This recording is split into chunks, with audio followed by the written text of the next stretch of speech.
ఇక్కడ ఏ కాలంలో పేర్లున్నాయి. బి కాలంలో వాళ్ళు ఇచ్చిన డొనేషన్ అమౌంట్ ఉన్నది. ఇప్పుడు మనకు 300 గాని, 300 కంటే ఎక్కువ గాని ఎవరిచ్చిండ్రు అని మనకు చూడంగానే తెలవాలి. దానికేదైనా కలర్ కోడ్ పెట్టుకోవాలి. ఎట్లా చేయగలుగుతాం అది మనము? అదేవిధంగా తక్కువ ఏదైనా పెట్టుకోవాలనుకుంటే తక్కువ కూడా ఒక రూల్ పెట్టుకోవచ్చు. ఏం చేయాలి? ఈ విషయంలో కండిషనల్ ఫార్మాటింగ్ మనకు చాలా హెల్ప్ చేస్తుంది. డేటాను చూడగానే విజువలైజ్ చేయడానికి.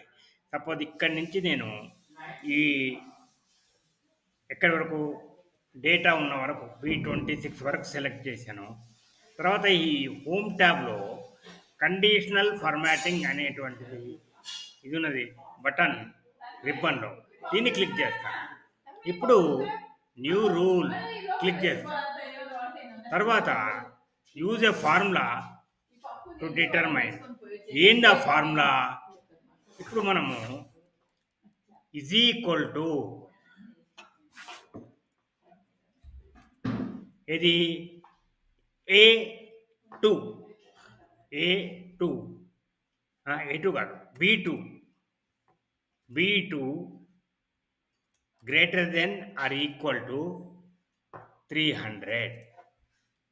ఏం చేయాలి మరి? ఫార్మాటింగ్ ఎంటర్ చేస్తే వస్తుంది ఫార్మాట్. ఇక్కడ వచ్చింది మన రూల్ అప్లై ఇక్కడ వచ్చేసింది.